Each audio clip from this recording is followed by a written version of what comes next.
నా పేరు వేసప్ సాయి కిరణ్ యాదవ్, ఆంధ్రప్రదేశ్ విద్యార్థి ప్రధాన కార్యదర్శి. ఏదైతే గత 2.5 సంవత్సరాలుగా బీసీ కళాశాల వసతి గృహాన్ని పవడపల్లి నుంచి ముగ్గురికి మార్చాలని 2.5 సంవత్సరాలుగా ఆంధ్రప్రదేశ్ విద్యార్థి జేఏసీ ఆధ్వర్యంలో నిరంతరం కార్యక్రమాలు చేశాం. కానీ గత ప్రభుత్వం పట్టించుకునే పరిస్థితే లేదు.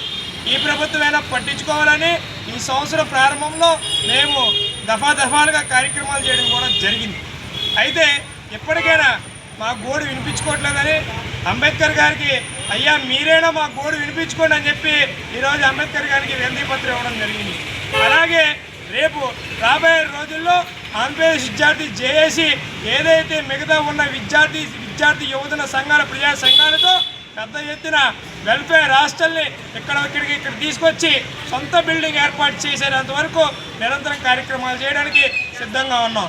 అలాగే గతంలో మేము ఈ ఇష్యూ గురించి మాట్లాడినట్లయితే అప్పుడు బీసీ వెల్ఫేర్ హాస్టల్ని కట్టడానికి మా దగ్గర స్థలం లేదు, అలాగే ఇక్కడ అద్దెకి భవనాలు లేవని చెప్పి కుంటిసోగలు చెప్పి ఇప్పుడు దాకా వెనక్కి తీసుకుపోయారు. ఎన్నో సంవత్సరాల నుంచి అద్దె భవనాల్లోనే దీన్ని కొనసాగించడం జరిగింది.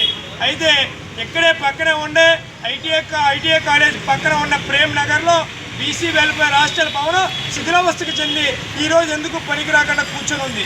కాబట్టి ఇప్పుడున్న కూటమి ప్రభుత్వం వెంటనే స్పందించి ఆ వెల్ఫేర్ హాస్టల్ డిస్మాండిల్ చేసి రాబోయే విద్యా సంవత్సరం ప్రారంభానికల్లా బీసీ వెల్ఫేర్ హాస్టల్ని ఇక్కడ ఉండే విద్యార్థులకు అందుబాటులో తీసుకొస్తారని కోరుకుంటున్నాం.